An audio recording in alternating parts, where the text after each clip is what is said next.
Hello, ladies and gentlemen, and welcome to the last, I would assume, the last newscast of 2020. We only got 7 Mm. more days. What did you say, Taylor? I He went, uh-uh.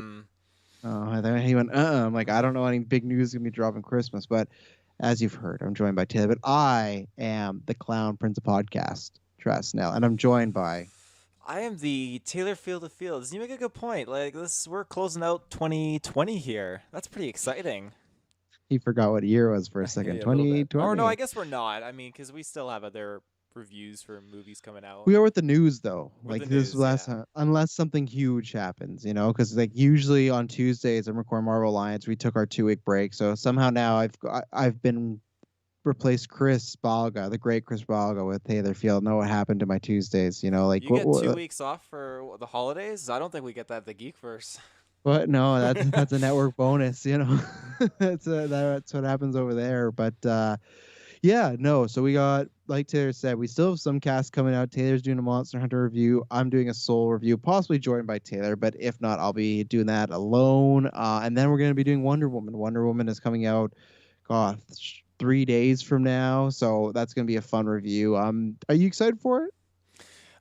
Carl amped up my excitement a little bit for it. Oh, Yeah, right. He had saw it. Yeah.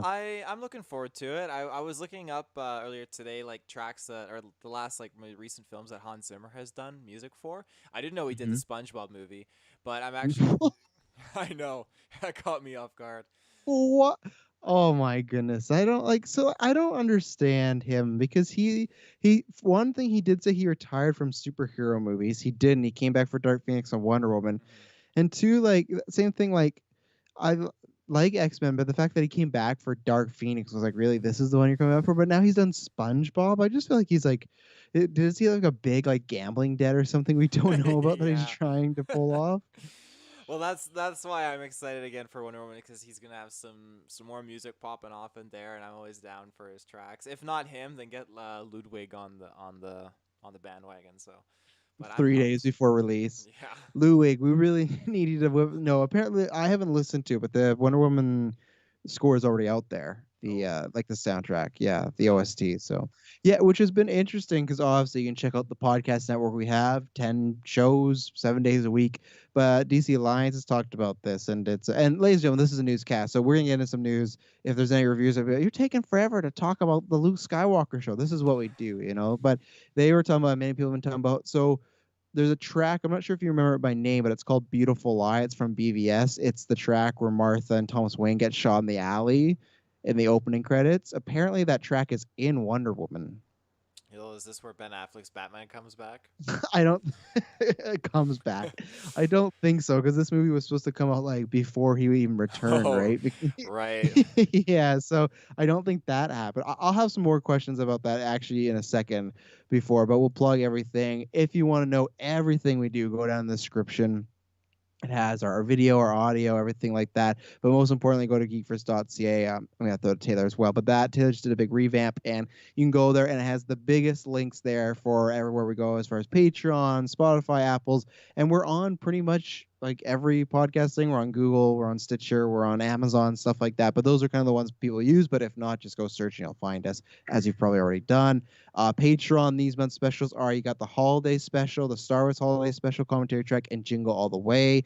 Next month, we don't know for sure yet what we're gonna like, and this is like a breaking fourth wall, to be honest, thing with where we are. There's like restrictions for Christmas, so we want to do the BVS commentary track that we plan to do in this month, but it's just because of we want to do we like doing commentary tracks, but we'd rather do them in person. So if those don't happen, we'll be doing some other stuff. But Patreon, you get 3 exclusive episodes every month. One of those is After Nine. We just did After Nine this weekend, which was tons of fun. A big shout out to Clay and Hansi, and I guess I'll shout out Carl for, giving me some gif, go watch me get a fake boob, that's a stress boob, as he called it. So, which I still can't believe you actually bought that it was for my mother's chest. But Carl is so convincing with that story. Like no, he he was he wasn't. You he convinced me.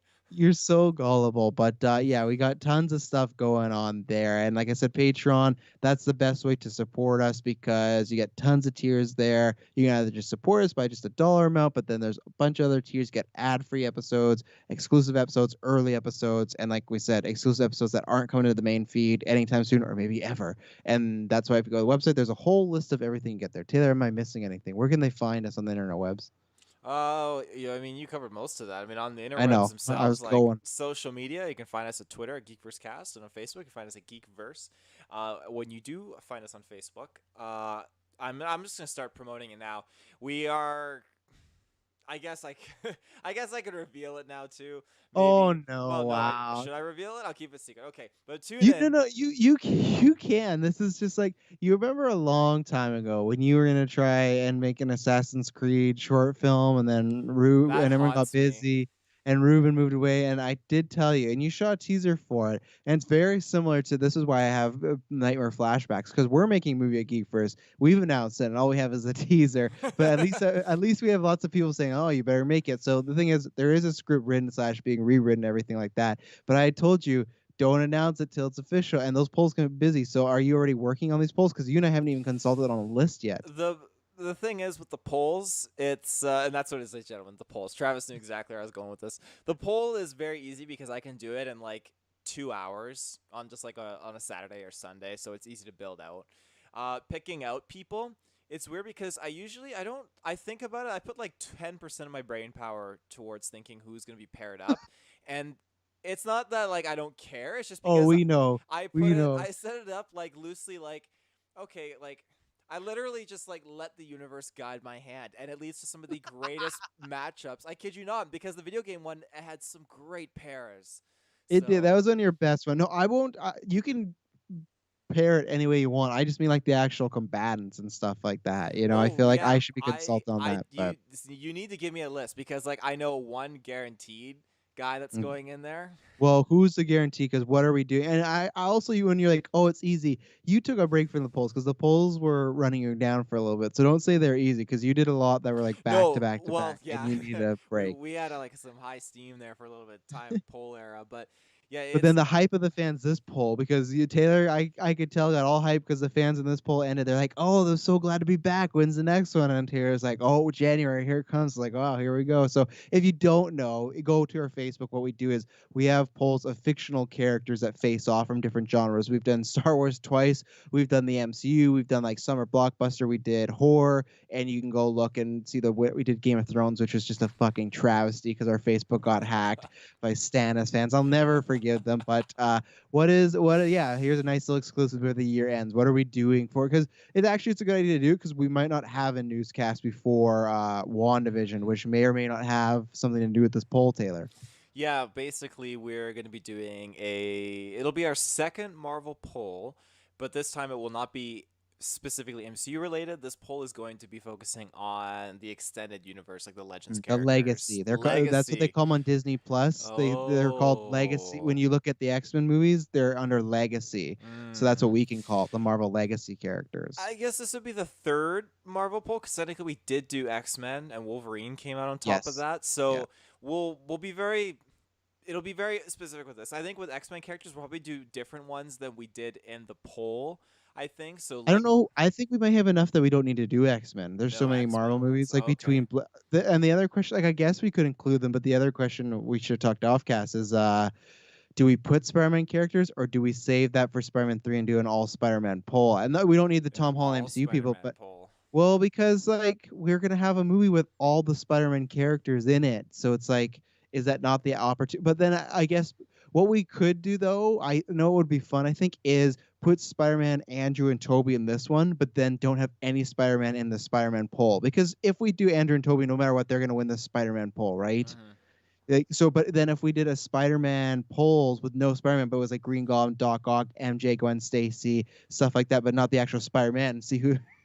That'd be fun. Everyone but Spider-Man. I'd be Yeah. down. I want Jonah to So take it, and it could be a smaller poll. It doesn't have to be a big one, but yeah. So we're so doing Marvel Legacy characters, and it's in gonna be fun. in the Marvel Legacy ones, you're wanting to see then like the two Spider-Men, Toby and Andrew, because I feel like they would be high contenders. Because it, like, ladies and gentlemen, it will be like Ghost Rider and or both iterations of Fantastic Four. Blade, the Eric Bana's Hulk. It's tough because I feel like no matter which poll we put them in, they're gonna win. It's just a question of is it Toby or is it Andrew? But hey, that's the way the cookie crumbles. Some like lots of people like Wesley Snipes Blades. There's a chance there. You also got like Elektra. You got Ben Affleck's Daredevil. Mm. You got Punisher from Punisher Warzone. Two Punishers actually, because there was the Punisher before that. Three, if you want to include Three. Dolph Lundgren, he We'll did a do TV it. made movie. So there you go. That's what we're doing. Yeah, let's get into some news here. And I want to start where we were from the beginning. And so Wonder Woman, you said Carl had got you a little bit excited. So yeah, we're gonna be reviewing that. I want to ask you because like usually we do a separate predictions episode. I didn't plan one this time, and people might be like, one, I didn't plan it because we didn't know when Wonder Woman was coming out for the longest time, so we had other plans. And two, people might be like, oh, Travis did his prequel thing, but it's like it is a prequel, and it's just like we sure can we have a conversation about like is Steve Trevor gonna make it? No, because like in Justice League, whatever version is the Justice League, but whatever version it is, it's like clearly he's not around. So it's like, but I was gonna ask you one thing. So it's in international markets now. People had seen it, and there's lots of screeners going and everything. But with the original screeners a couple weeks ago, when they got reviews for like Rotten Tomatoes and stuff like that, they didn't include the post-credit scene because they didn't want it spoiled. What do you think this post-credit scene could be? Because now they've confirmed there is a post-credit scene. Not obviously what it is or what it's about, but if it was something that wasn't in the cut for the reviewers, the initial reviewers, I don't even know the screeners. We know somebody. I can't say who. We know somebody who has watched it, so I'll have to ask them if they had a post credit scene or not. But what do you think this could be? Because we're in such a weird place right now with the Snyder Cut coming out, and there's already been this talk of like, so what's going to be canon going forward? Is it Josh Whedon's going to be canon, or is this going to be canon, the Snyder Cut? Because even the director of Wonder Woman 3 says like, I don't consider the Joss Whedon one, or sorry, Wonder Woman 2, I don't consider that canon to my movie. So it's like it's this weird, like, okay, The where are we? director So of do you think Wonder Woman 3 does not consider Wonder Woman 2 canon. no? What I messed it up. Wonder Woman 2, Patty Jenkins. She doesn't consider the Justice League film that Joss Whedon like. She doesn't like. She says she tossed that out the window when she was thinking about making her movie and Okay. stuff like that. So like, do you think it has anything to do with the future as far as the DCEU, or do you think it's just something to do with like Wonder Woman 3 post credit scene? I think it could be completely wacky. I think it could showcase Jared Leto's Joker breaking into a bank and Wonder Woman saves the day or something. No, I'm just kidding. I think it'll allude to possibly a significant event for Wonder Woman 3, or, and this is probably my safer bet, is it's going to allude to a scene that we haven't seen before from the Snyder Cut. Yeah, I wonder if it's because if it's a Patty Jenkins post credit scene, I would think that it's hers, and then I think it's to Wonder Woman. My prediction is I think it will be something to Wonder Woman 3, just because the Snyder Cut is like we don't know how successful it will be. That's been a big debate and whatnot, but I think that will be it. But I'm interested. I always like that. I'm excited for Wonder Woman. I'm not expecting anything amazing just because the trailers never really amazed me. They still never really gave me an official plot of what's happening in this movie. They just show a bunch of cool shit, and I was like, well, I like all these actors, so I'm excited to see Pedro like play a villain. That's gonna be lots of fun. I'm intrigued to see Kristen Wiig because I was always worried and people are giving her good praise. So it's crazy that it's only 3 days away. I hate that it's 9 a.m. I was really looking forward to like wrapping Christmas presents on It Christmas comes out Eve. at We'll watch 9 a.m. on on Christmas. I Christmas. thought it came out Yeah. 9 p.m. Oh no. No. Well, I feel like that's better than 9 p.m. Yeah, probably. Oh no, no. But like I was hoping it would be like at least the Mandalorian, where it's like okay, I could watch it late night while I'm wrapping presents. But no, it's gonna be 9 a.m. So I probably our plan is we're gonna do presents with the kids, eat lunch, and then we got some Jiffy Pop, which the room actually smells like Jiffy Pop. It's really nice. So, Hang on, but is that 9 a.m. Eastern time? no Pacific, it's 12 Eastern time. So for it's our night. Oh, Yeah, I guess I well, should that say that. sucks even more for people on Eastern time. I mean, that's good Yeah, I for guess us. Yeah, I guess I should say that 9 a.m. Pacific time. So yeah, that's good for us. So yeah, no, I'm excited to watch. And then yeah, we're probably gonna be reviewing it Boxing Day, day or night. It kind of depends on people's schedules. So we'll see. So anything else on Wonder Woman? Excited? As long as it doesn't look like cats, then I'm happy. I think we're fine. So I was gonna ask this one question because again, people are gonna hate it or that I'm asked this before ever big news topic. But I was scrolling the feed while you're getting the podcast ready, and I was interested in it. One's gotta go: bananas, grapes, strawberries, or apples. Bananas, grapes, strawberries, or apples? Yeah, you gotta get rid of one. The grapes. Does this include all grapes, period, or can I get The rid of picture red grapes? the picture shows all grapes, so I would assume all All grapes. grapes. Okay. I would definitely get rid of bananas. I could. Really? Yeah, I need my strawberries. That's the number one. I need my green grapes. That's almost a number one, but easily number two. I need my Granny Smith apples. That's easily a number three, almost two. So it's tough. Do you think in this scenario, if I get rid of the apples, I don't have like David Orchard's apple juice anymore? You don't, because I mean that comes from apples. You get Davison Orchard's banana juice. I love bananas. I wouldn't get rid of bananas, especially like workout shakes are never as good if you don't have banana. That's 100% like a real thing. They are I'd good in have milkshakes. yeah, I'd have to get rid of grapes, even though I love them. If that's the case, because if it was if it's just the fruit, apple goes right away. I don't care about apple. I haven't eaten apple in probably like a year or something. I take a bite, I'm like, it's too, it's not for me. But yeah, so I just wanted to ask that. When was the last time we did just a cast, you and me? Um, the last time it was just you and me. Oh, I feel like it must have been some like emergency news or something that dropped Mm-hmm. and we had to do it. But God, I can't remember. Good trivia The, question. yeah, the Lawyers haven't won it since the match. How's your neck doing nowadays? Anyways, it's It's still a good. little I fractured. have Madison massage every night. I got RMT appointments on the monthly. That's good. So part of the reason why we're doing this is because we used to do a little show called Cantina Conversations, and that's what we're gonna do is like a little mini one here because we have three Oh, things to talk about. I Well, shut up. We should do Cantina, and you're giving me all the reasons why we shouldn't or we don't need to.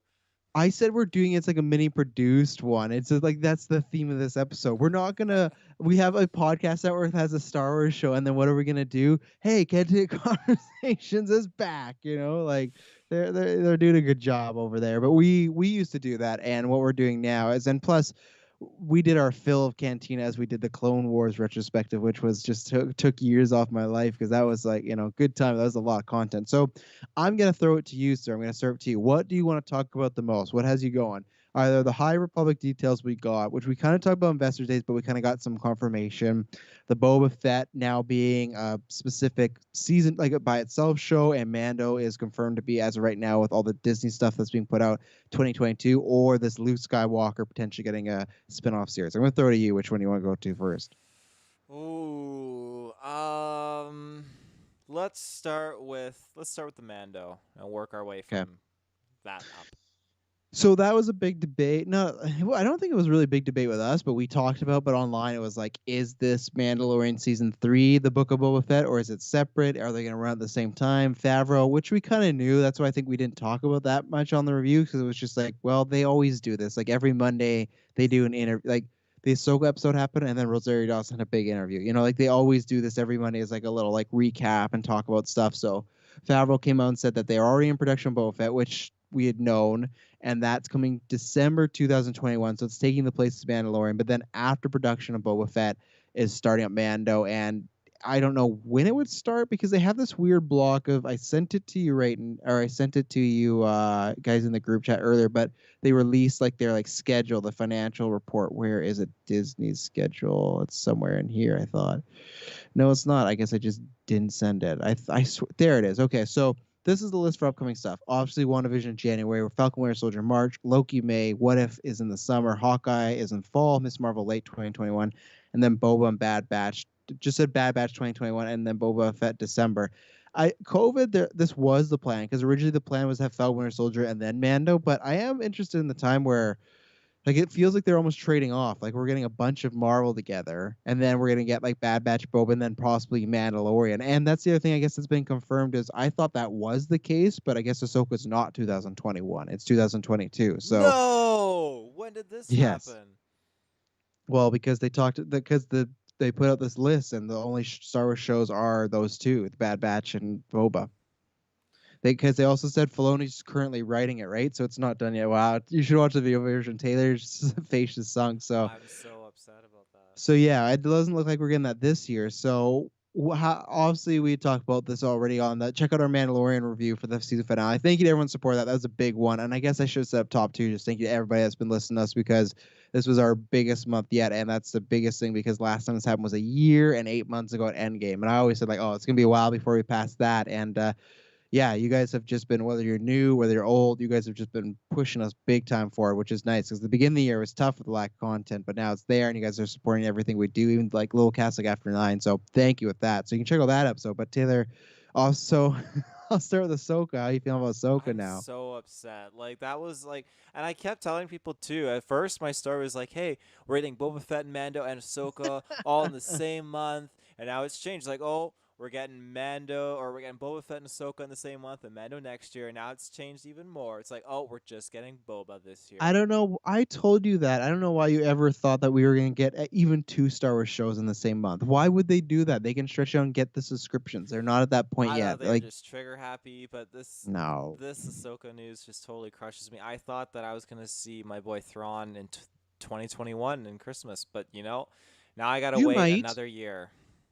I, I you don't think there's because here's the thing they've been talking about that Mandalorian, Rangers or yeah, is it Rangers and Ahsoka eventually tie together and there's a big Avengers event coming, right? I'll save the Thrawn thing, but I will tie back to that. How does Boba fit in all this? Because they've said it's a limited series as of right now. I don't think that means anything unless they kill Boba Fett. They're not going to kill Boba Fett off because that would be bringing back just kill him off. The other thing they did announce that Robert Rodriguez is also producing. He's the guy that directed Mhm. the episode of Boba's like real The return. So fanfic. yeah, so I think he'll definitely like direct a few episodes of kind of be. I don't think he'll show run it, but I think he'll have a heavy hand in it. Do you think this is a limited series, or you think they're just saying that for now? I think it's definitely a limited series. I think you have Really? you have something focusing on an OG character like Lando and the Obi-Wan series. So I think these few select series are extremely likely to be limited, especially Boba. Real, especially Boba. You and me are in such different wavelengths. I'd feel like it's the exact opposite of Boba's the least likely to, or the more Well, you likely to think we'll get like continue. multiple seasons of Boba's show? Yeah, I do. I because I would feel like out of all of them, Kenobi's the one that especially will not get more shows. I think that's for sure, like a one and done. Hmm. And Lando, I don't know. That depends. I think that'd be. They still haven't even told us what era it's in. I think Boba, they're saying limited series, but like I think with Kenobi, we know, okay, he's gonna have this adventure. Then he decides, hey, I gotta protect Luke. Okay, Lando, if it's something with Billy D, we don't have that many years with him, I don't think, and he's not in the greatest health. And then the other thing is Don Glover is a very busy guy, so that's why to me, oh, that would make sense if that's just like a one season. Tamora Morrison has a good career, but it's not like he's super busy to book up. And like, I don't think they're gonna bring Boba Fett back just to kill him. So Well, I don't think where they would kill him, but I don't think that they necessarily need to have so many seasons about him because he looks extremely like obviously Mando does. So if you have him just going on adventures, even if it's running a crime syndicate, it'd very much be similar and I don't want to say mm, like an equivalent, but it would bear resemblance to the Mandalorian series. kind of, but I think it's different if because Mandalorian we've talked about and everyone's kind of agreeing with us. It seems like on the internet and they talk about in Stars Alliance as well. As far as like season three will probably cover Mandalore in Mandalorian season three, right? And I feel like Boba Fett being a crime show where Mandalorian is like about a whole planet and a culture. To me, that's very different. And also, if we have Mandalorian taking his helmet off a lot more, I think that can make it a lot different. Well, That's a Boba already does thing. that though. Yeah, but he's not Pedro Pascal. He's not like, and that's not getting to more Morrison, but like Pedro is like a star, and it's like he is leading this very vehicle where Boba So what do you think happens to Boba Fett at the end of the series? Because I'm surprised you're so stern that like I feel like they're saying limited series, they'll see the reaction, and then if people really like it, they go, oh, we'll continue to do that because that happens many times with shows. Yeah, again, like I definitely could see them not killing him off for sure because they just brought him back. But a part of me does feel like they could pop him in the show. That being said, Pop them. pop him. That being said, it's I feel like they could just give him like a cool ending to the story. Like they didn't have to put Book of Boba Fett at the end of Mando season 2. They could have just had him do his badass scene killing the Wana Big Fortuna or whatever on his chair and then sit down, and I would have accepted that as his just his finale, his ending to his story. I would have loved that. But I mean, if they do something like that, that's a cool like ending to his story without him but dying. I'm totally okay with it. It's fine. But you don't think because he's been linked up a few times with Mandalorian and everything like that, or sorry, Din, I should say specifically. So like his story would end. You don't think he would link back up with him at some point? Like I feel like he has to have. I j- I don't know. I don't think they die. I don't think they kill him off, and I don't think they write him off to the sunset. I think they end in a way where it's like he is running game and he's won whatever his goal is in that season, but he could come back in any other show, or they could do another season with him. I don't think they necessarily need to bring him back with Mando. I think that has run its course. That being said, there's a possibility that they could be doing a foreshadow where, yeah, they did say and discuss in the season about how Django fought in the Mandalorian Civil Wars.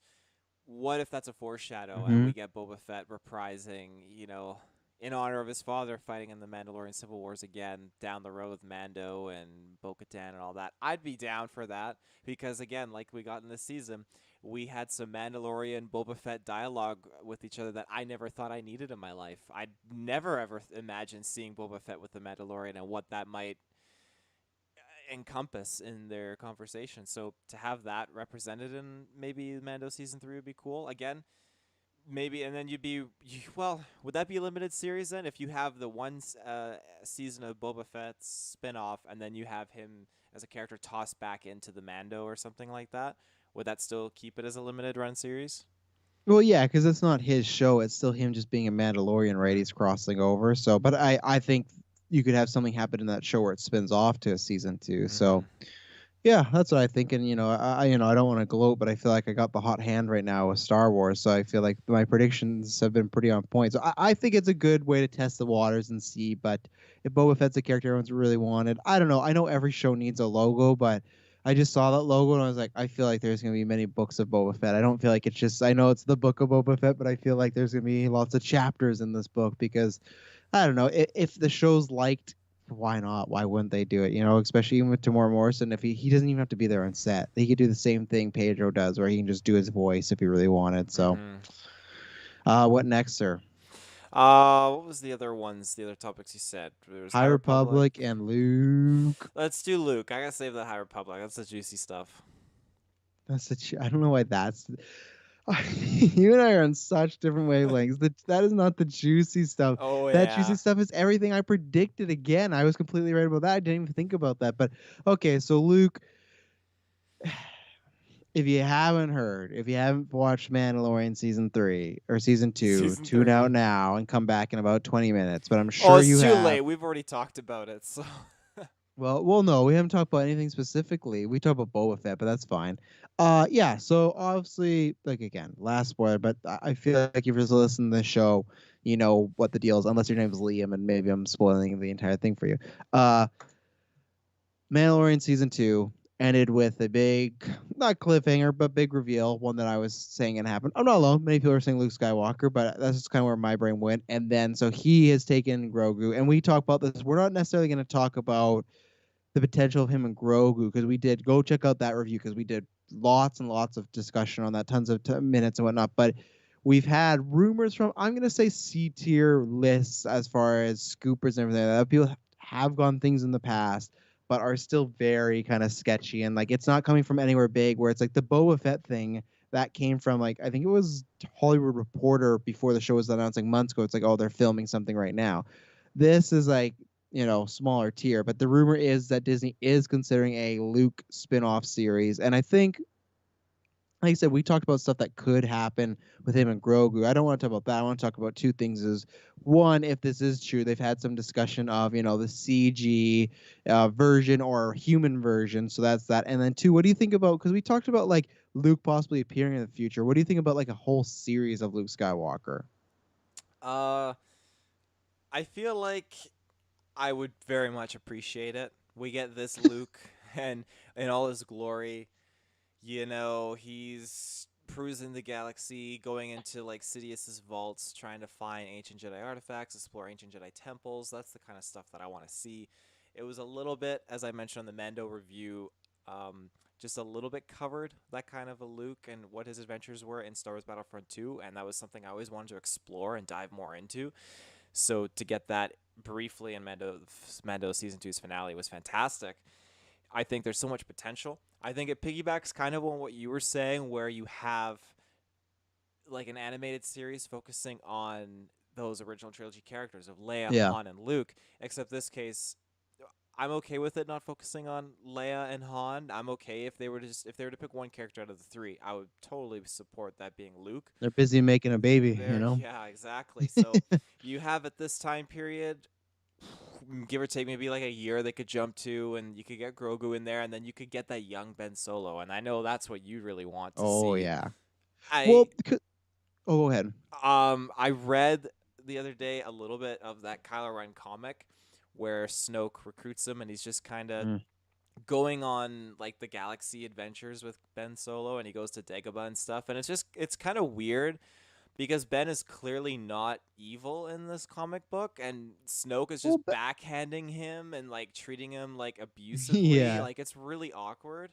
Well, So it's that comic is all like I'm not a big fan of that comic because of two reasons. One, like I said, I've told you before, I think at times the people writing it didn't as far as the way I picture Ben Solo and Kylo Ren from the movies, I don't think they quite mesh, especially with the time zones and everything like that. And then two, they don't retcon stuff, but again, it's just stuff that the movies didn't tell. So like, okay, the movies make it very much seem like Kylo Ren massacred everybody, but that's not what actually, if you go by the comics, that's not what happened. And I feel like that would be a vital thing in the movies, especially in the last movie, if they were trying to turn him good, reveal like, yeah, he actually didn't kill anybody. It was Snoke that like sent a thunderbolt, but they never do that. They're just like, no, he still killed those people. So it's just like, it's really weird. And yeah, I see the Dagobah stuff I liked as far as him and Snoke. I don't know. Snoke is just a fucking weird character all around. I'm not actually that interested to return to that character, but I think we will one day.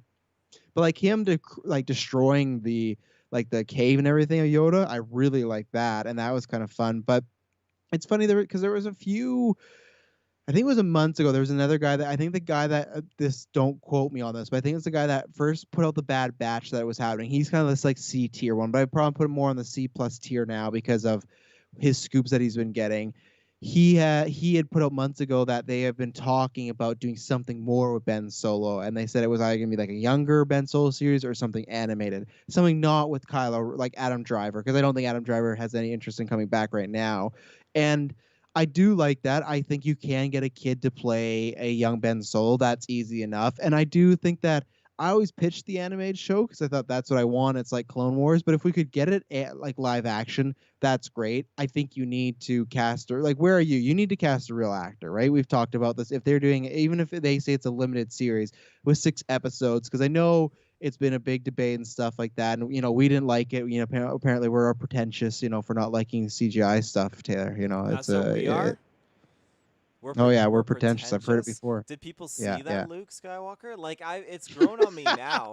But I'm sorry. It's like if you compare Grand Moff Tarkin to Princess Leia and Luke, Grand Moff Tarkin was at like the top tier number one. He looked great for what they did, Yeah. and like even like the way he was facially moving, his features, everything he was talking, he looked straight up normal and like he was in the scene. Then you have Princess Leia, who I can get by. Like the only thing that didn't work for me is when she smiled after she says hope. It looked very freaky, but it Yeah. was passable. And now you have Luke, where the front of his face looks like it detached from his head, and his like smile didn't even look like it was part of his face. Like And it's also because I've seen the comparisons, which one, it's a weird thing too, of just like the fact that some people on the internet like deep faked it better. It's just like mhm. I don't understand how this means a thing. But also it's not his face from Return of the Jedi. It's his face like kind of prior to his car accident. So it's just like a whole bunch of weird stuff. Well, if you look, What? because his face, like look at that deep fake I sent you. They gave him like he has that scar and things like that. He doesn't have that in the Lucasfilm version because between New Hope and Right. Empire, yeah. So it's just like I so not even talking about the CGI because that's just gonna be. I'm the same as you. Like I don't like it, but I understand why they went for it, and I'm more accustomed to it now. When I see it again, it won't bug me as much. It was just still took me out of that initial moment, but Mm-hmm. I'm still in the way of two things. One, I'd want a real actor because a real actor, I brought up in that scene, no matter how much I get used to it, there's still times that Luke was trying to like emote and it didn't really look like he had emotions. It was just like a robot. So I'd want that. But then two, it's just like the manpower it would take to if it's 6 episodes, right? And let's just say they're even half an hour. That's 3 hours. That's three, and it's not like in this case where Luke is popping in and out, right? Like let's say it was just a show about all our characters and like, oh, Luke Skywalker would be there sometimes. If it was following him for 3 hours, you're gonna do that for 3 hours. Like even Sam Jackson, who's in Captain Marvel, he wasn't the main character. Sure, he was in it quite a bit, but there's portions of that movie he's not in, and that de aging looked fantastic. But and that just sounds like such a pain to do. And I just feel like, especially too with Mark Hamill, you're not getting people already complained about that in Captain Marvel, where Nick Fury was walking around and he looked old. It's because it was Sam Jackson in like a young man's body trying to do that. So I just think that for manpower, it's not worth for like like all that work to be CGI, make that like I think that would be the time they could come out and step like, hey, the reason we did like we said in the review, we did Luke that way is because we thought we might use him once. People have said it, and I wanted to throw to this because someone in our chat said Talric number or one said no Luke, the character's too developed now, and I'd just be watching him fall apart into episode 8. And then Sarah Taylor, shout out to Sarah Taylor, who's on SES and guest on Star Wars Line. She said Sebastian Stan would have been better. I think lots of us feel that way. I do get people's points of you needed that Luke because you wanted to feel that emotion. And I do 100% agree with that you wanted to feel that emotion of seeing Mark Hamill. So that's why in the long run I can give it a pass. I wouldn't give it a pass so if they said we are doing a 6 episode series and it's CGI Luke and I just said I couldn't get through it. And to Talik's point is I don't want that because we just be seeing him fall into episode 8. I I would find that kind of interesting, and I feel like lots of people too. That I don't have the problems with Luke, but I always hear that tons of people have this problem with Luke. They say, "How did this very hopeful Luke get to the way he is in Episode 8? How did the Luke Skywalker we knew who threw the lightsaber away raise it on his nephew?" Even though they forget to mention that, like when Luke Skywalker threw that lightsaber away, it was after he beat the shit out of his father and cut his hand off. Like he was literally about to. I just I don't I'm not even gonna get in this fight, but like there's some arguments people bring up with Last Jedi Luke, and I'm like, oh, 100%, I could see why you feel that way. I don't. But when they say like he raised his lightsaber on his nephew, how could he? It's like in Return of Jedi, that's literally what happened. He was gonna kill Vader, and then he stopped himself. The same way in Last Jedi, he was gonna do it, and he literally says, "But I stopped myself." So it's just like it's been shown he has a dark side. I would personally like that because you would one get to film bullet points of okay, what really did happen. And I've always said this before of like in the finale review we talk about like the other characters, but imagine Luke, he's training his nephew, and then that terrible day when he starts to get visions of what he might become, and like what, and even before the night where he raises the lightsaber, just like what do I do, or just getting suspicions of like what do I do? This is my nephew, this is my sister's son, my best friend's son. Like what do I do in this situation? I think there's tons of stuff, but I don't even think they would get into that. I think this would be kind of what you were alluding to, the adventures of Luke Skywalker. The same way there's like that book of like the legends of Luke Skywalker or something like that.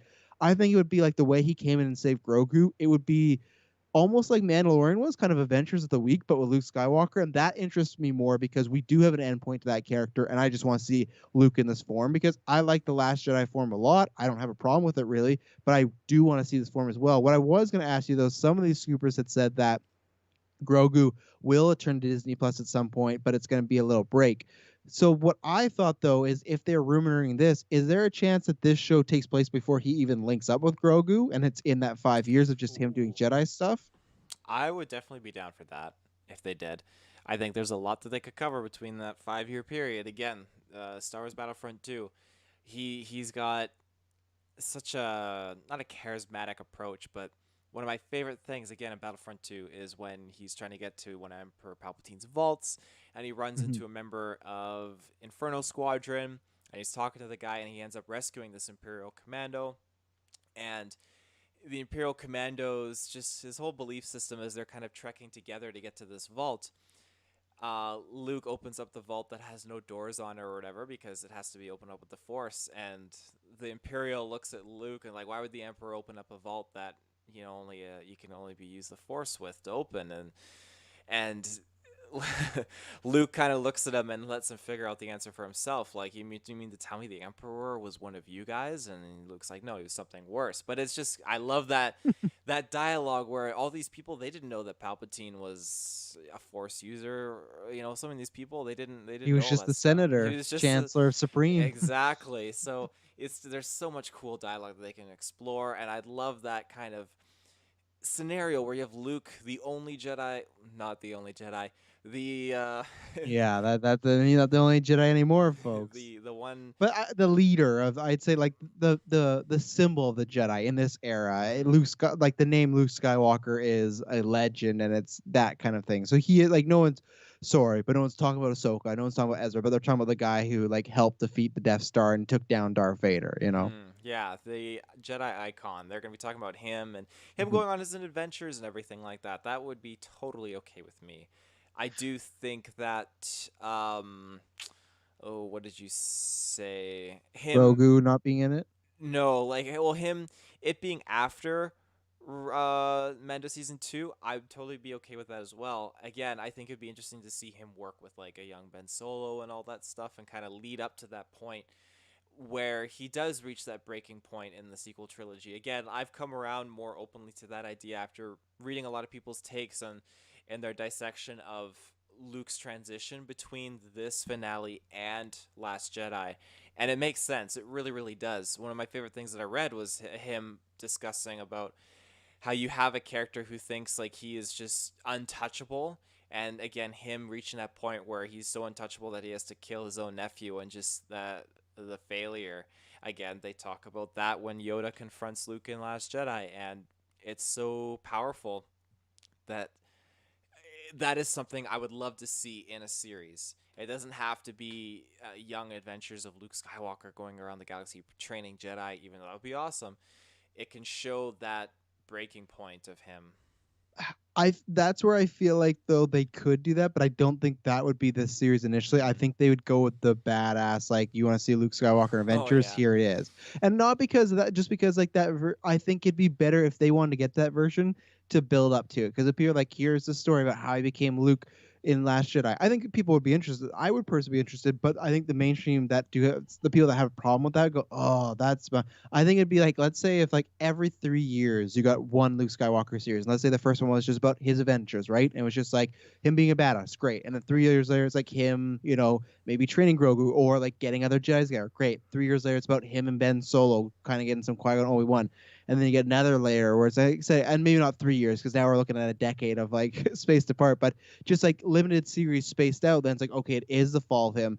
Then you could like really, people would say, oh, I got the Luke Skywalker I really wanted, but then I also got to see the transition slowly into what happened to him. So, and I wanted to bring this up because it's just like another thing that I think we didn't talk about much, because it was obviously the night after, but there's been all this talk, and these rumors are from like, they're from nobody. They're just from people that make up fake shit and everything like that. But people, and even people just suggesting that, oh, this is like they're gonna retcon the sequels, and this notion is just like, I don't know. People just need to do better things with their time, because it's just like a movie can exist and you don't like it, but doesn't mean you gotta go and retcon it. And that's the thing where even like I agree with you and what other people brought out, and I felt the same way of like, Luke, where he is now, could get to where he's in Last Jedi, because 25 years is a long time. Like someone brought up, it was a good point of like, look, we've been a year in COVID, and I'm sure some people are having a really tough time. Imagine like, multiple years of that. And obviously it's different for Luke, but just like multiple years of things not going your way. It's like,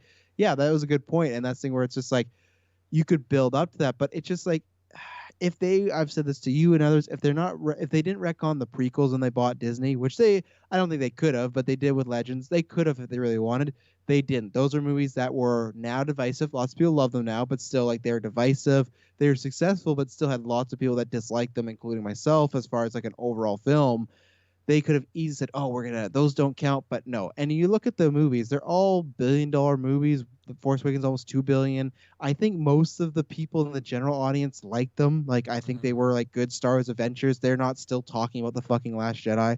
They saw it and went, "Oh, that was great. Oh, I did was disappointed." Then they moved on in their life and saw the next one. Not Solo. People didn't see that, but the next like Skywalker Saga one. So I don't.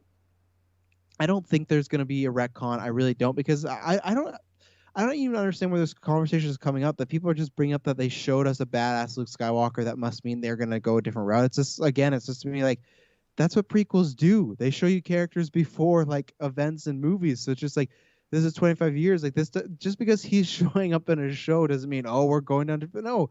They're just showing like what would have happened. He found a Well, Jedi. He found Grogu and like I should try to train this kid. What happens after that we don't know, but it's just like that makes sense of the story of the sequel trilogy that he was trying to find students, right? So it's just like why do people jump to oh here we go they're redoing it? No, they're just it's like like it's kind of makes me feel like when you see Anakin and the Phantom Menace doing a pod race. You know, you could say like, "Oh, they're gonna redo Darth Vader." No, that's he reached that same point 25 yeah. years later. So, Well, exactly. But yeah, so I know you don't agree with that. Did you? Because I want to bring this up because Clay brought up something. Go check out in the description. You join our Discord and chat with us and some other listeners. He brought up this thing of like he was not in that camp of like oh the retcon stuff, but just found it interesting. But he's like kind of brought with other people. Where I was like, well, with Luke, like I can get invested, but I still know where that story's going. Like with Grogu or the students, you know, like how can I get invested in that? And they brought up like, do you think there is a potential retcon or going down a different path? What do you think? Because you brought this up, I shouldn't have brought it up. I don't like it because I just for my personal taste, I never wanted time travel in Star Wars. I just didn't need it. They've introduced it in a weird way.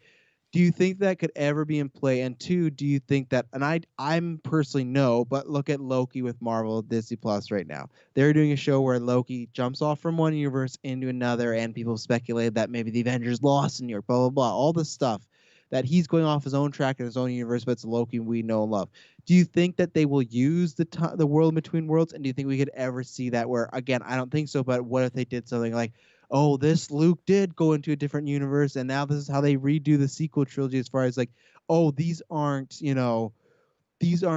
those still count. They exist, but this is just an alternate timeline. Because I don't think they'll ever just come and say those movies don't exist. That would be disrespectful to the entire cast and crew. And I don't care what anyone thinks about like those movies were successful. And Force Awakens was a huge achievement because that was just the talk of the town. Like these movies are massive movies. They're not going to retcon them. So what are your feelings as far as what they go for, and if you see any world between worlds action? Because it has been brought up. I think there is a high chance of World Between Worlds content. Oh, That being said, it does not at all add credibility to the fact that they're going to retcon the sequel trilogy. Not whatsoever.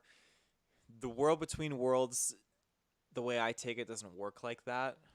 I can't remember who explains it to Ezra. It might have been Yoda or something, but like this is a bit of a spoiler. If you haven't watched Rebels, pause here, go watch Rebels, then come back. So Ezra's walking through the world between worlds, and you're basically being explained this dialogue. I can't remember in what context, but you can hear the voices of the past. You can hear Anakin basically fighting or like preaching for Palpatine to stay alive, and then killing Obi or Mace Windu, and then you can hear all the other dialogues, and you can hear dialogue from the future at this point. You can hear Rey talking and all that stuff. So the way that they explain it is that this is one single narrative, and the past is written and can't be changed. The future is written and cannot be changed. You can access different points in time if you want, but things are as they are, and you can't change that. Now, he does save Ahsoka. I don't know what the time difference is, but he manages to see Ahsoka fighting Vader in the past and pulls her out before the Sith Temple explodes, which would have killed her, and keeps her alive. and I feel like that is So changing the future, though. That's what doesn't make sense, you I know. that is so that's what's odd, unless that's just necessarily what, and maybe that's part of it that was meant to happen. Again, you have Ahsoka, who's literally the embodiment of the daughter from the Mortis arc. So it's hard to know what kind of benefit she has as a Jedi. She's obviously got some kind of get out of jail free card when it comes to these things. So it's interesting, and maybe she has the ability. Maybe no one else would have had the ability to go and change through time or come into the world between worlds and go to a different point in time. Who knows? I mean, you could get really cool with some what if stories because you could pop Yoda out of the Clone Wars and put him into future, like on Exegol with fighting Grogu. with Grogu. Yeah, you could put all the whole three, the whole holy hat trick. You could put Grogu, Yaddle, and Yoda all together. Like let's do There it. you Well, they go. would have been together anyways, actually. Apparently, he was at the council. Yeah. Yeah. So anything else on Luke Skywalker? Again, these are just minor rumors. They haven't announced. I think this is one they'll sit on and wait for a little bit. I don't think. And there's like this talk of people saying like, oh, they've talked to Sebastian Stan. They've got Mark Hamill's blessing. That could be true, maybe, but it's just like these are all still little things. But anything else to add on that? I got nothing else on that, but I do have a question for you. Sure. So they put out a release list for Star Wars movies over the next few years. We're getting a Star Wars movie in 2022. Do you think that is Rogue No, it's Squadrons? three now. It's Oh, three. it's three now. I thought it was 2023 now because what happens? I remember they're doing that Avatar Star Wars trade off where Avatar goes Star Wars. So I think the 2022 date was pre-COVID, and now Okay. everything's been shuffled back. So Yeah, do you think that first Star Wars movie is Rogue Squadrons, or do you think it's a different yeah. title?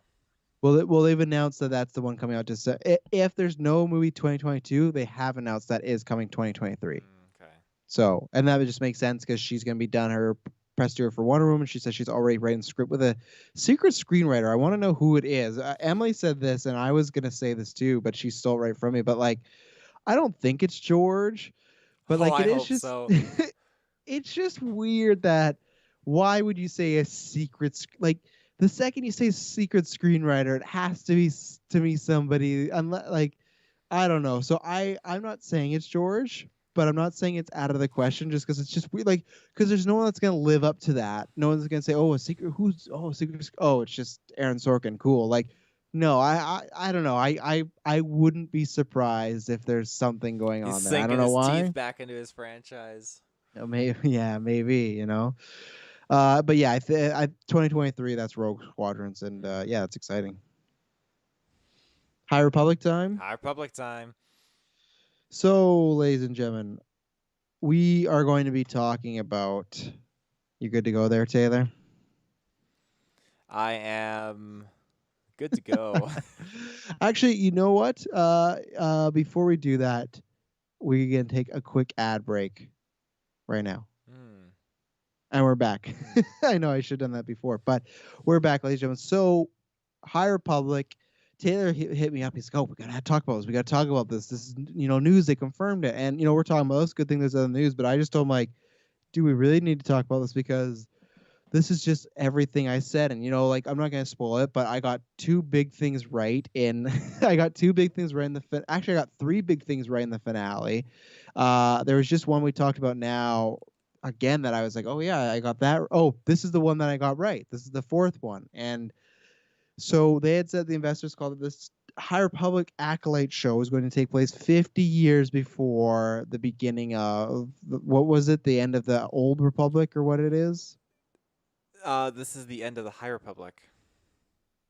But I mean, like, it takes place at the end of the High Republic is at the end of it's 50 years before the Old Republic, right? That's what they had said.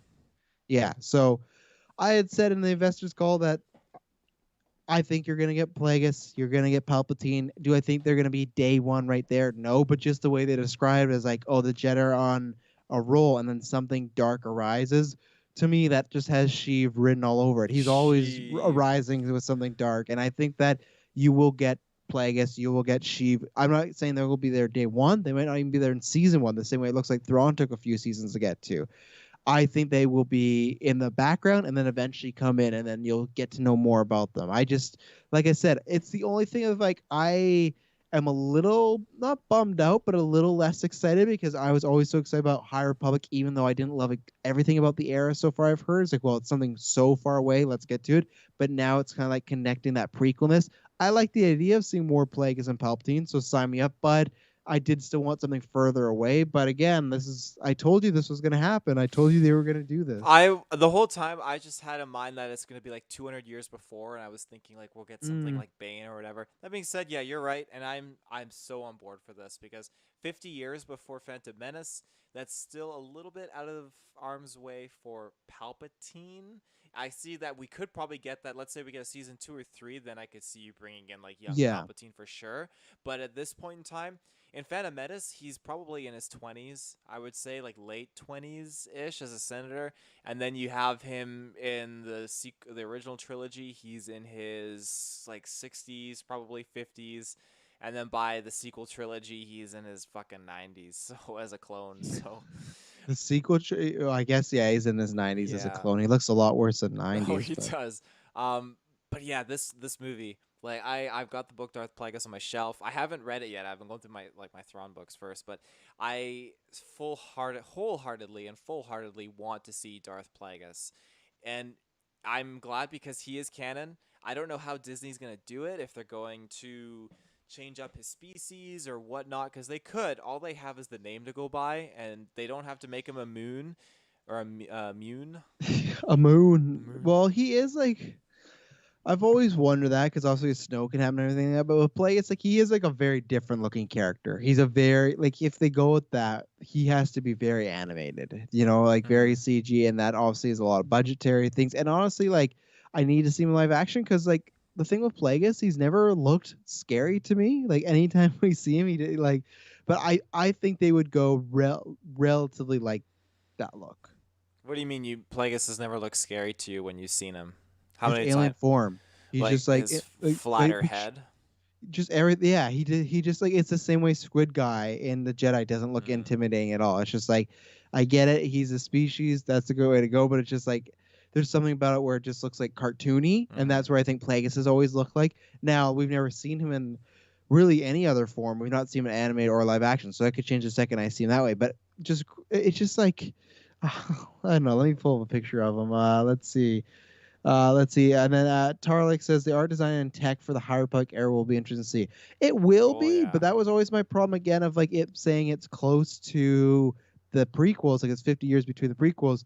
It will be a little bit different, but then we're gonna be transitioning into kind of prequel tech. So that's where it's like again, I was like, I didn't need to see that. Like I know what that looks like, but Well, I don't think it's. I don't know if we're gonna see it transitioning. Like we're just gonna get like straight up old school High Republic tech.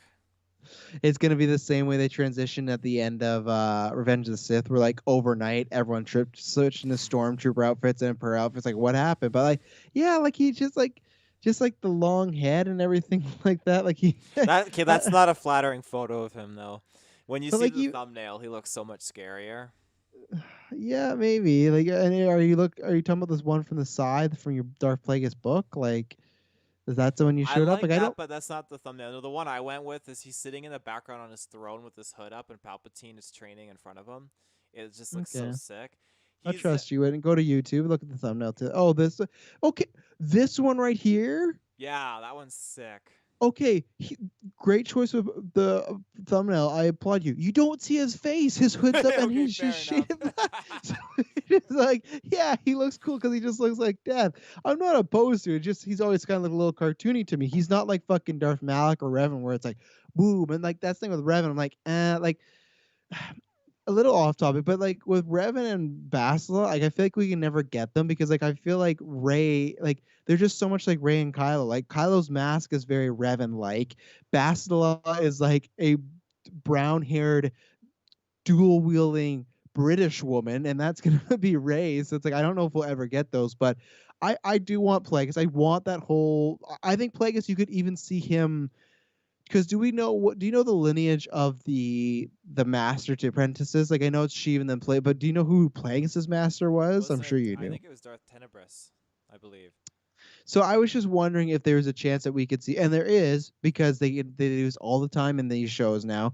I still think there's a chance you could see Plagueis with a different apprentice that fails him, like in that That's sort of that's sense. what I was thinking. I think that's what Yes. the acolyte probably comes into play, and I would love to see that. If he's trying to train someone, you get this dynamic, and like how cool would that be if this apprentice tries to kill him, and he just absolutely fails. And they fight. You get an awesome Sith fight, which would be super cool. And Plagueis kills his apprentice. And then at the end of the show, he goes off, and you see him recruiting a young Palpatine, and Palpatine just Oh murdered his yeah. family. Like, it's just so cool. And that's what happened. Palpatine killed his I know, but family. just when you So say just like that, and he's murdered his family, it's like, oh Jesus. Yeah, there's lots, and then because that's the thing where I think that you could, if you want, it's the same way with this. If we talked about that Luke thing and that was real, if the concept is, and because this, how do you take this show? Because they said it's about dark side, blah blah blah, and the acolyte. Do you think our main character, do you think is a light side user or dark side user? Because I know there's the acolyte and everything, but to me when I hear the acolyte, I take it as the same way the Phantom Menace, where it's like our main characters are still the good guys, but there's like this aura, this shadowy threat around them, like what's going on. I don't think, because some people have said they think like, oh, the main character is going to be like from the Sith's point of view, and we'll see that. I don't think that's what's happening here. I think you'll have, maybe you could have a dual hander of two characters where you see the perspective of the people in the High Republic and then the acolyte. But I think it's more Phantom Menace where it's like something is arising, but our main character is still a good guy. oh, excuse me, I had the yawn. I was gonna talk. I think that, I mean, you could be right. I am inclined to think that we're gonna get the dark side stuff. That being said, it's hard because the dark side is just so mysterious, and that's something they play off of with their stories. They don't ever let you really see the dark side head on in their storyline. Like OG trilogy, you never got to see Palpatine's perspective head on. Even in the prequel trilogy, it was never head on with Palpatine or the dark side. It was always the Jedi and Anakin and the light side. So Yeah, it's all about making good guys and selling toys. But I guess that's the counter of like, I think it will still be a good guy. But do you think because it's Disney Plus, this is the time to take that plunge, just do something different? I hope so, because we have all these other shows with the good guys. I mean, Yeah. this should be the one show where they do indeed do something different. Give us that dark side user. Maybe it is a Jedi at the time. Maybe it's just some other random figure that we've never met before, period. And he just is on his own path, and he encounters Darth Plagueis, and Darth Plagueis starts recruiting him. Maybe we don't even know it's Darth Plagueis at first, and Well, and you said he. It sounds like from the word though she. that the yeah the she and she. But see, that's always that'd be a great thing as far as there's two like okay, people are gonna say they did that in the prequels. Yeah, they did it, but very poorly. There's two things that I've always pitched that I want to see. I want to see a TV show of characters we don't know, and maybe you could do one Jedi Master. But my pitch is Disney. You know, my phone's right here. I'm ready to write this. But the thing I want to do the most with Star Wars is what is the perspective of like a young boy or girl finding out they have the force and then that change of life where it's like you're living with your family and then all of a sudden you're taken away and you're going to the Jedi Council and you're training and just like you're living this whole new lifestyle and you're not supposed to see them and have emotions. Like to me that's just so much. And I thought about it in Jedi Fallen Order of like how much weight is on a child when that's going on at such a young age, you know? And that's a good thing with such good child actors. So I've always wanted to see like a true like master and apprentice like just build up of like what happened. The other thing I'd like to see is if we started the show with this female protagonist that was on the light side and slowly turned to the dark side. And you can make it that not so much of just like, that was my problem. The prequel to me, it just felt so black and white with Anakin, just like, I'm just bad because I got to save Padme. Just like the way they've talked about in Last Jedi, they talk about Mando, other things as far as like you can see her turning because one, she wants that power, she craves the power, but two, maybe she's starting to side her ideologies more with the dark side, and not just because I want to be bad, just more because I agree with the way they do things. And that would be great to see someone actually slowly, and even the vice versa too, of seeing a dark side user like for multiple seasons slowly turn good. Pretty much what I'm pitching is just like Breaking Bad, but Star Wars, where it's like, oh, Walter White's a teacher, he's doing good, but at the end, it's like he is the full-on villain of the show. Imagine if you could get that with this show, where our main character starts as a good person and then slowly transitions. And you could have, I think the way you could do that is you have them have a friend that's also like someone that's equivalent to their level. So like later on down the line when they're Sith and evil, you have their friend who could be our second main character that would have to go and fight them, you know? So it's like, well, I hope that's my only thing is like I don't know how I feel about the time frame, but that's where I get at least somewhat excited. I hope they do get a little wild with the show because MCU is getting wild with their stuff. So I hope Star Wars does the same. I agree. I really do. Again, I know you and Kirkland are both on board. Give me like a dark Sith lady for sure. Like I would love that. We got a little bit of dark Ray, and that was super super hype while it lasted. I wish that they had more of that. Again, we the closest we've seen to a dark side user who's a female is Asajj Ventress, and I would just love to see Yeah. more variety. Give us more, like, the Sith have always been humanoid, and most of these Jedi have always been humanoid, even in the game, like Fallen Order. So, like as you said, go crazy. Do all kinds of wacky stuff. Give us different genders and like species and all Yeah. crazy like Sith races and Jedi races, all that stuff. I want to see that, and that would just blow my mind. That'd be fantastic. And with Plagueis, they have that opportunity. They could make him that moon species and make it creepy, make it freaky. Don't do it as bad CGI was in Attack of the Clones, because that, you remember that Mune, like, what does he say? The banking clan will sign your treaty, and he just that CGI, like, oof, that was some 2002 stuff. But I think that No, or some Mando finale stuff. some Mando finale stuff. Yeah, I think they could perfect it though, and yeah, I just get jiggy with it. Get jiggy with it, he says. So, well, yeah, we'll see. I'm very excited. That's the one I'm probably most excited for as far as next to Kenobi. I'm most excited for that one for the Disney Plus shows, not counting Mando and stuff like that, because we like those shows already, so it doesn't really count. So, yeah, so that was good. We talked a lot of Star Wars there. Exciting to see what happens down the line.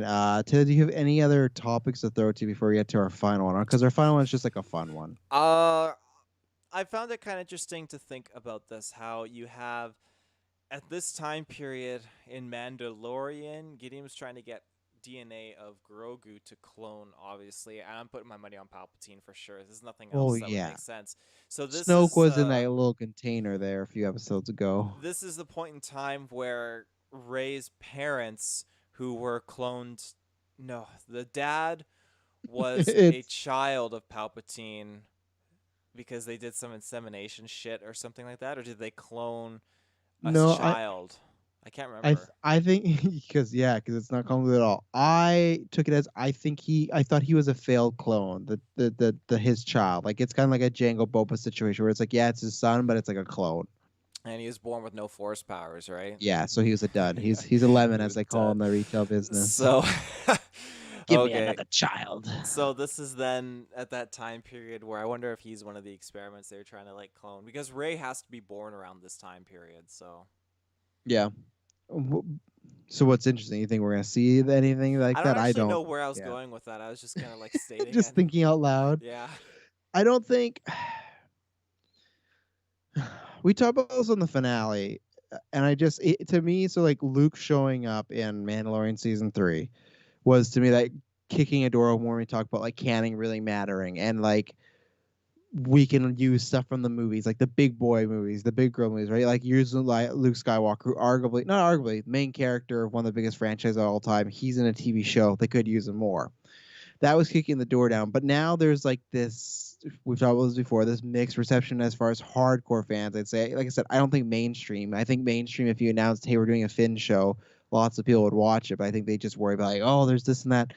But we just have to see when they announce anything new with the sequel trilogy characters, because as of right now they're all doing the whole I don't think I'm gonna ever do it again, I'm not playing. So it's just like all it takes is that like, hey, John Boyega's come back for an episode, Ray's coming back for an episode, or hey, Adam Driver is, stuff like that. Because like I said in the previous story, there had been rumors about a Ben Solo series. Do I think Adam Driver had anything to do with it? No. Even if it was animated, he wouldn't voice it, I don't think, unless they paid him pretty penny. But I've said this on the finale. I'll say it again. I don't want to see those characters go to waste. They're still good characters in my opinion. I think there's still potential there, but anything with Ray's story, I think you will have to wait a few more years, because I think they're kind of just letting. It's the same way as like we talked about this on the review as far as no Skywalkers, but like it's same with the prequels. What? So they bought Lucasfilm 2013. It's what, 7 years now. So they waited 7 years before they said, "Hey, we're doing Kenobi and Anakin Skywalker's coming back." Two like really big prequel things. I think you'll see that eventually with the sequel series. I don't know what they'll explore and what they'll do, whether it's stuff in the future or like past stuff, but I don't think you'll see anything to do with like Ray's parents in the immediate future. And that's okay with me. Again, you get like 3, 4, 5 years pass, and they reveal a trailer for Star Wars 10. And if I see an older Rey with her yellow lightsaber pop off, I'll I get want so older Ray. excited. And I well, want yeah, an like older Ray, like jump ahead like 10 years, 15 years, and let's say like she's got Finn and bring back Boyega, and he's a Jedi now, a Jedi Knight, and you have I again just want like current age Ray, just like dude in fucking 2025, and it's like, oh, she's only 3 years older. You know, like no, I don't because want like I like when the trilogies are segregated out by a large span of like decades because I feel like you can tap into so much more story and potential. Because again, then you bring in older Grogu and you bring in all these other characters that they weren't able to be Jedi at the time of the sequel trilogy, but now in this time period, 20 years later, we have a whole group of like a dozen Jedi Knights and they're going on missions together. Not necessarily fighting up against Sith, but new opponents and villains. maybe. I guess I just always get flashbacks of just like, oh, if they jump ahead, are we gonna just get not a redo of the sequel trilogy, but just like like if we jump ahead, I literally want the first scene to be like, "Hey, I have an academy of 100 students, and here we are." I don't want to be like, "I'm just starting to build now," because not to No, like, "Oh, 20 I years didn't." later, what took you so long to start building? Well, that was the thing with Luke, right? We always thought that, oh, we're gonna get that. I'm not saying that was a bad choice. They didn't go with that. It's something I did want to see, but it was kind of jarring where it's like, oh, okay, that didn't happen. So that would be the same way with me as far as like, I don't know. And plus, I want to give it some years so then Adam Driver's be like, you know what, I want to play Kylo Ren again. They can bring the guy back. So we'll see. So we're going to take our final ad break right now before we get into a fun topic, and then we'll be closing out 2022. So we'll be right in 2022. We jumped ahead 2020. 2022. But yeah, we will be right back. All right, we're back. So this is a interesting story here. So this is Vegas. They got betting odds on. You can bet on anything. Like it's sometimes at the Super Bowl, Taylor, people will actually bet like how long will the national anthem go on for and stuff like that. So what this is, they are betting for obviously because Fantastic Four movie was announced a few weeks ago. We talked about that. Go check out that cast, very big one, the investors call. Some of these names. So so we have the four Fantastic Four and Doctor Doom, and we have I think like the top 10 options as far as people betting, placing money and stuff like that. Which character do you want to start off with first? Let's start with the thing. A thing. Okay. So I'm gonna go into top choice, then to bottom choice. So from most what people think to the bottom. And I don't even know. You're gonna have to look this up. And these are ones I know the least of. So the top choice is Stephen Graham for the thing. Stephen Graham. Search up Stephen Graham for me. Because I don't the name sounds familiar. Stephen Graham. What is he from? How did I beat you? Okay. Like Graham? Graham? Great. Oh, I got like a he's lot of from your. weird men on my Google. No, he's from your. He's in Boardwalk Empire. I know him. He played. Oh, who did he play? Al Capone. But you know him from Pirates films. He played like the replacement for like. He was in Dead Men Tell No Tales. Oh. Yeah, that guy. And Why then is he after. not popping up on my frickin' Google? It's all these older weird football players. That is weird. And then you have Dean Norris, Hank from Breaking Bad, Laz Oranzo. I don't know many of these. Wiki Riddle, John Cena at number 5, Dominic Perel, Jared Kiso, Nathan Fillion, Terry Crews, Phil Nathan Brooks, and the Fillion? person right, Yeah. yeah, and then the person right now you'd make the most money right now with betting money on is The Rock because he's bottom of the list as far as that. So if he were to cast, you'd be making lots of money. So I the thing to me, like I hate to say it, I don't think it matters that much. Like to me, I'm not really looking to see like we need the perfect thing. I think there's many actors that can go do a serviceable job. Unfortunately, this might sound bad, but it's more in the effects, the CG stuff like that. That's where you got to make sure the character can emote properly and be well, and the writing has to be strong with that. And actors kind of like the same way. Like I appreciate Bradley Cooper playing Rocket. I think he does a great job. But I think like if Bradley Cooper got recast, I think we could still find somebody to do a good Rocket. So obviously Stephen Graham, you finally figured that out. But was there anybody else on that name list that shout out to you as far as you think was actually likely? John Cena. Probably, You don't think he's maybe. too much with the DC family now? He's Peacemaker, Squad. He's getting his You own could TV say that show. about James Gunn. Maybe. Okay. So who next? Give me Mr. Fantastic. Mr. Fantastic. So can you guess who the number one choice is in Vegas right now? Jessica Alba. For Mr. Fantastic? Oh fuck! No, sorry, I got I got excited. Oh, I got too excited. Oh, you'll be Uh, surprised. It is Jessica Alba for Mr. Fantastic. No, uh, Mr. Fantastic. the number one pick. Yeah, people have talked about it all the time. And even though I know you're gonna say Jessica Alba for Miss Invisible, but like or Invisible Woman, but like they're not gonna bring back those actors and I actresses know, for it to be those. So, but there's been one actor. He's popular. He's also director. I don't know You, why can't I remember his name right now? Mr. Quiet Place. Oh, Mr. Yeah, that's his name, John Mr. Quiet Place John Krasinski. Krasinski. Yes, thank you. Oh, So he's number one. He's been somebody that's been rumored for a while, or I'd say fan cast. It's kind of the Ahsoka style. I personally don't want it, but and then next up, John David Washington, Dan Stevens, Dev Patel. This one is just such a long shot. Ewan McGregor, yeah, give it to me. Raw Cooley, and William Jackson Harper. I don't know who William Jackson Harper is, but John. So it's funny because people had talked about, you know, who John David Washington is, right? I have to look him up. I don't know the name.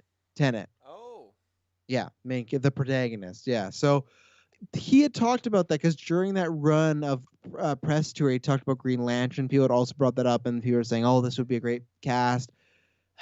It it could be. It's just that Reed Richard. I haven't seen John Day Washington do enough, but I've also just everything I've seen him and he's been phenomenal. So I don't think he would be bad. It's just like it's not a fit right away. As far as like I think sometimes Reed can be like a little of a goof, like a little like just I don't know, naive at times, even though he's a very super smart guy. And I that's maybe not what I picked for John David Washington. Dan Stevens I really like, but Dan Stevens kind of made my pick for the Joker. But were there any names that stuck out to you well, other than Ewan McGregor? Because like yeah. Ewan McGregor's not playing Mr. Like, why do you think he made it like so okay.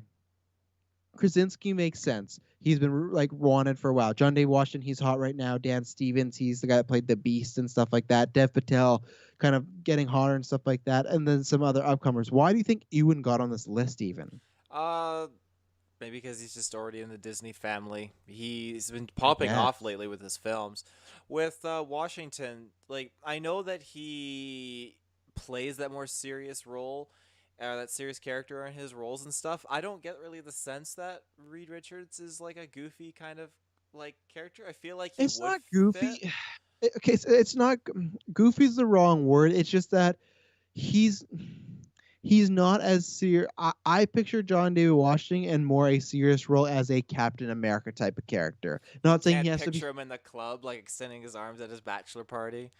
That's because this is this is the thing. Like, there's just like a natural like when he's gonna be stretching. Like, I don't know if I see David Washington being like, whoa, like that's what I mean. Like, not goofy. It's just like but there is a sense of goofiness around him. That's why I try to say like he's more like naive as far as he's a very smart guy, but there's sometimes he's just kind of lightheaded. There's many times with Sue, he'll like ignore her and put her off her side. Be like, this science is great. Like, look at this Sue, and she's clearly like emotionally upset. But he's like, look at this math problem I figured out. Like, he's very clueless at times, even though he's a very smart guy. I think Washington could pull it off, but I just picture him more of a.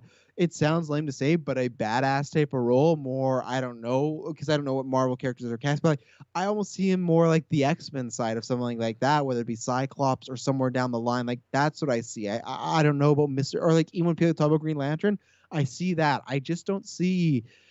I don't see him as Mr. Fantastic, and my pick on there is nowhere near. Bill Hader's my pick. He's not even on the list. People should get him on there, but yeah. Anybody else to shout from that list? Nope. Okay, who next, Taylor? Sue Storm. It's not Jessica Alba. Can you guess who number one is for that? Yeah. Why can't I Oh, remember her name? It's Miss Miss Quiet Quiet Place. Place.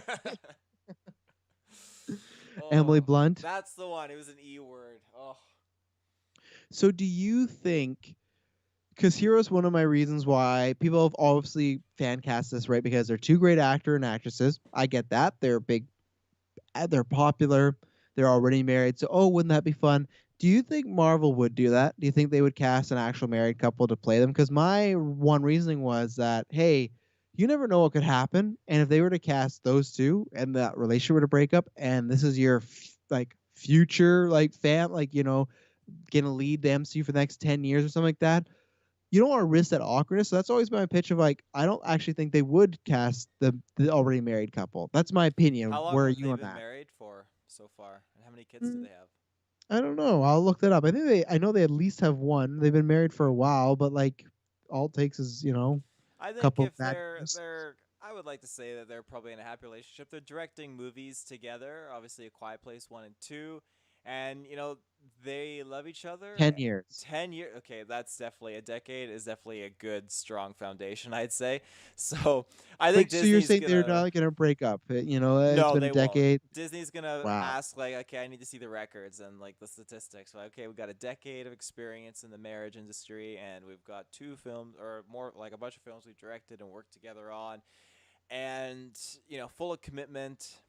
And again, like Disney's like, okay, yeah, let's hook it up. Let's get you guys in here. At the end of the day, they're going to be making a lot of money together. So, So but so you think that's in the you think it's in the ballpark? Do you think it's lightly? Like obviously these people have been fan casted, but do you think they are still the top choices? if I was in Vegas right now, I would bet $1 on both of them being in it together. You wouldn't get you might lose money actually, to be honest, because you got to bet higher than that, and plus because they're the favorites. What's the If they get, minimum bet? I don't know that. I didn't look at that. I just got like the odds, but like usually you have to place enough because if it's already very favored, you don't win much in that. You want to place like Mackenzie Davis, one of my favorite actresses, the girl I'm always talking about. She's in Blade Runner, San Junipero. She's plus 1,200. So if you were to put it on her and she were to get it, you'd like be making bank because she's like a underdog. I see. Well, Yeah, so she was in 10th place, and I actually like that choice. And here are the other one, Lily James from Baby Driver, Jessica Chastain, and this is Mackenzie Davis is a good choice, but I want her for Jean Grey personally. I think she is just a perfect Jean Grey. This, I think, I had seen this someone post about this, but now seeing this here, I'm also on board. Samara Weaving. ooh She, yeah. yeah, that'd be a great Sue Storm. So Alice Eve, Anna Trove, don't know her, and I don't know Diana Argon or Rose McClaver, but Samara Weaving, I think that is a prime choice. I'm pretty pissed off still that she had some scheduling conflict and she couldn't be in Scream 5. I'm like they apparently because it's the same directors that did Ready or Not that are doing the new Scream, and I'm just like I think she would have been perfect for a Scream movie. So I'm pretty disappointed there. But when I saw it, I'm like, you know what? I'd be really down for that. I want to see her in more things, like for sure. I only saw Ready or Not once in the theater. I've wanted to see it again so bad, but whenever I like the only store I can find it at is at Sunrise Records, the mall, and they're selling the DVD for $42. It is Oh my outrageous. god. I know. It's not that good. I refuse to pay that much money for it, but I really want to watch it. So, Have you ever watched on Netflix? You should this weekend. It's like not a Christmas movie, so maybe not. But have you ever watched The Babysitter? yeah. Okay, yeah, she's in that. She's really good in I that. haven't So watched the sequel though. she's in it for a little bit. Not as good. It's not worth your time. Oh. You can move on with your day. And then we'll skip to Human Torch because you know what? We'll save Doctor Doom for last. Anthony Ramos. He's the guy. Did you ever see The Stars Born or A Stars Born? Yep. So you know Lady Gaga's like guy friend who's like kind of helping her along the whole time and everything like that. He's also a singer. He's like, if you were to type in Anthony Ramos on your search, you'll see, and you'd be like, oh, that guy. He has a movie coming out this fall called In the Heights and stuff. But yeah, other choices. Well, actually, I'll wait because these choices I want to get your Anthony opinion on. Ramos. Oh, right. Yeah, I remember this Yeah, guy. he's been in a few things, and he's kind of rising star. So I was like, okay, I didn't know he'd be number one pick, but oh, well, he's actually not number one. He's tied with number one with Zach Efron. They're tied for number one. Zach. Mhm. I Isn't think he busy somebody doing that Disney Plus movie or something right now? 3 Men and a Baby There you go. remake. Yeah, fuck his agent again. I always say this, but like this guy's a good actor, and whether it's that or the stupid like Netflix show they had him do, it's just like or Baywatch, like you're killing this dude's career, man. Like, come on, like Zach, give me a call. Like I'll accept just fun geek first, and that's all I'll accept. You know, like but I would like Zach. I feel like somebody picked Zach when we did our draft a long time I ago. think I feel so. like yeah, and he's been on my superhero draft a few times. Behind that is Riz Ahmed.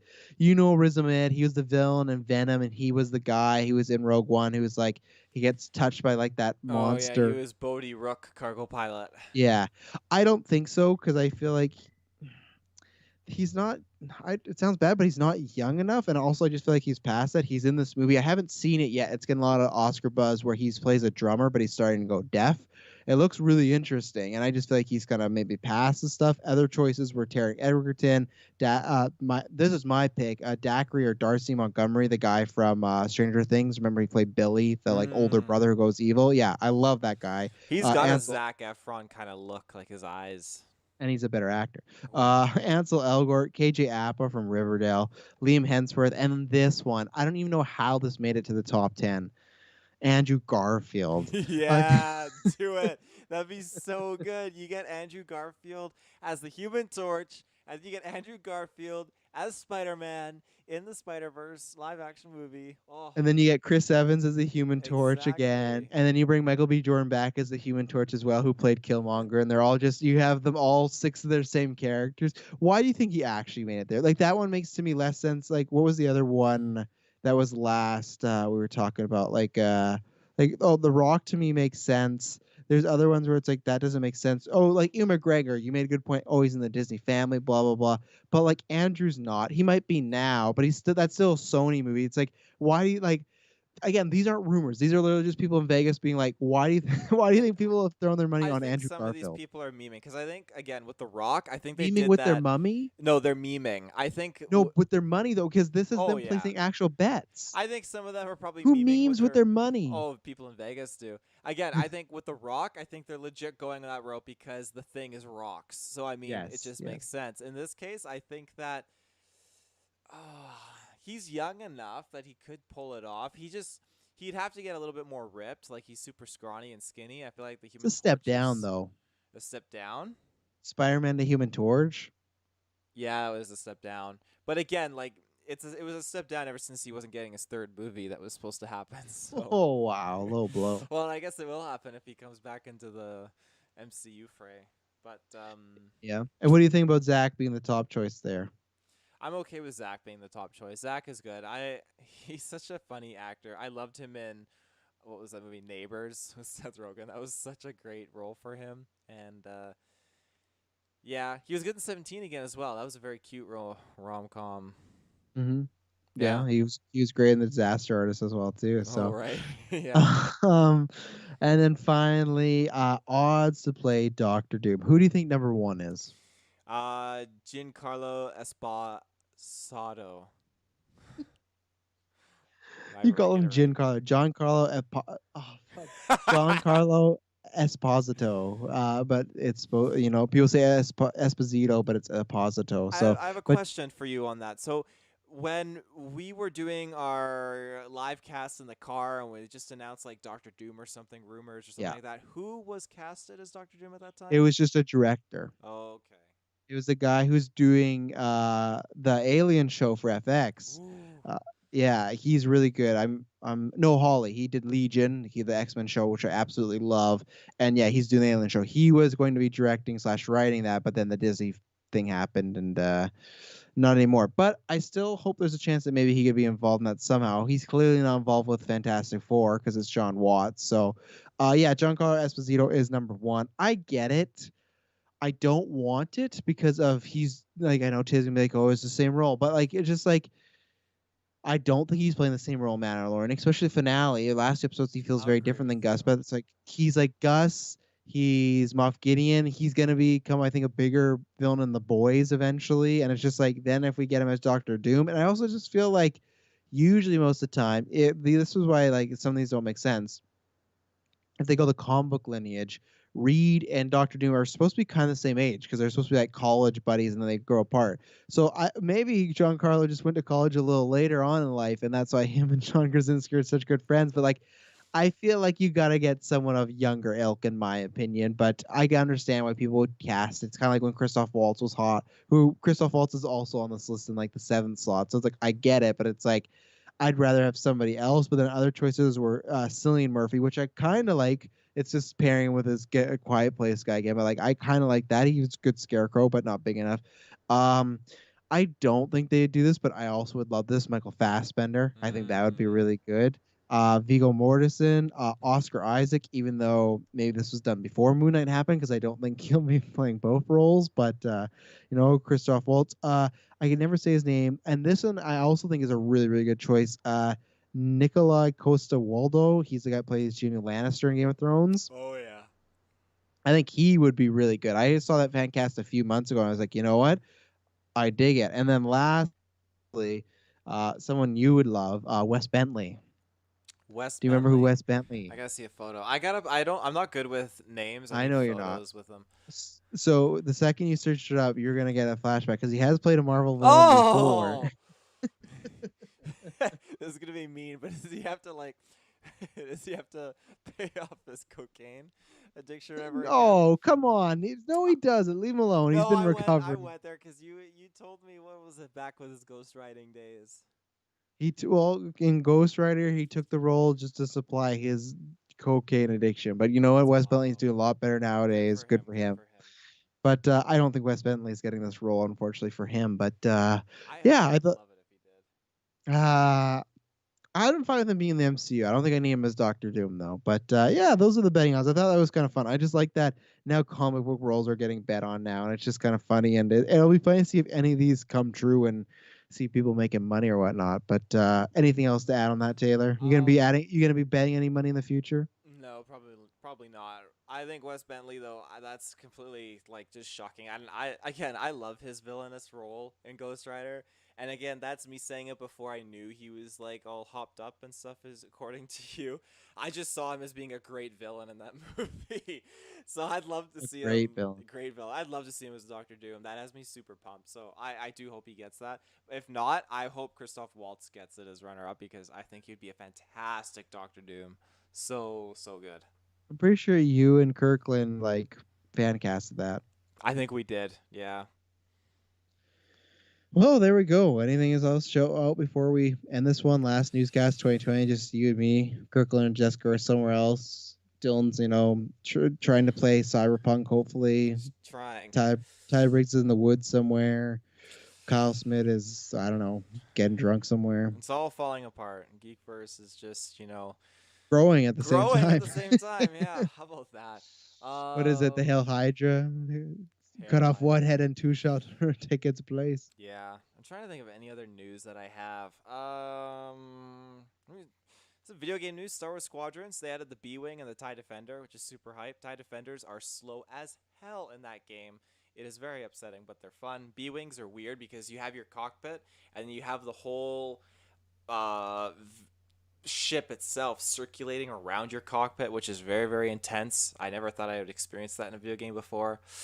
What else is there? Talric in the chat says, sounds like you're all swamped with content already. If there is ever a lull, try the Expanse. So good. I hear good things about the Expanse on Amazon, but that's the main thing when you said, it sounds like you're swamped in content. Oh yeah, there's so much like it's like now with us doing 3 Patreon exclusive stuff, it's all good stuff because it's helped growing the brand and people like it, but it is like there's just so much, and especially now once WandaVision kicks in, we are going to be just on a steamroll. The Expanse, is that with aliens? It's space. I don't know anything past that. This is there could be space battles. Oh no! You could rope me in. I can't remember who your name is in the comments, but you're Talic 1. Talic 1. You're stoking the fire and it's getting warm. I like it. Or Tall Rick. Tail Rick. I think it's Tail Rick. I'm sorry. It's Tail, the word, and then Rick, and then 1. So there you go. The fire is stoked. I like it. God, that's weird. Yeah, so that was last newscast 2020, barring anything massive breaking. Taylor, it was fun to kick back. We talked some Star Wars. We talked some Wes Bentley betting odds. Yeah, anything to say before we get out of here? Nope, that is everything. Thank you, everyone. And if you don't hear from me again, have a great. Well, I'm gonna do the joke. I'll see ya in a year from now. Oh yeah, it never gets old. You're gonna be on 2 more episodes though. You're gonna be on Monster Hunter and Wonder Woman. They may be like, you know what, Wonder Woman sucks. I'm not gonna tune that. And they'd be like, oh, Monster Hunter sucks. I'm not gonna tune that. They'd be like, no, but those Geekverse newscasts are so good. I'm gonna tune into that. So this may be the last place they find me. Uh, Tailrick says book adaptation ready is incredible sci-fi. Yes, but that's not what he asked. Tailrick. He didn't ask sci-fi. He asked if there's space that's battles. that's what Space. I do. That's where, and again, this is the bloopers where Dylan's like, "Oh, what kind of like is?" He asked me about my Thrawn book, and I was like, "I got the hardcover edition." He's like, "That's not what I asked." No, yeah, that's not it. Taylor just loves space battles. So yeah, no, again, just thanking everyone that supported us this year, whether it's on Geek First podcast or anything we've done. We've been growing and we got tons of stuff still down the line next year, tons of content. Hopefully a movie. We're filming a movie. I'm not gonna say it's gonna come out next year. That was the plan, but now with COVID, even us and our small little film goals, it's like, well, you can't have this many people together, so you can't shoot that. So but we're gonna be doing tons of fun stuff. So he says yes, space battles. So there you go. So maybe by the time you hear from Taylor next, you'll watch The Expanse. Do you have anything to say on that before we get out of here? I I will say I'm very intrigued to dive into it actually, and I mean that because Dawson's Creek I think is nearing its end. So And this fucking guy still hasn't watched Hannibal, but he's watched Dawson's Creek. Are you kidding me? Hannibal and the Great Shows all the time with Mads Mikkelsen, a GV favorite, and Dawson's Creek. That's just such a way to end off the show, ladies and gentlemen. So thank you very much for tuning in, and we promise when you hear from us next, it'll not be boring. bye bye.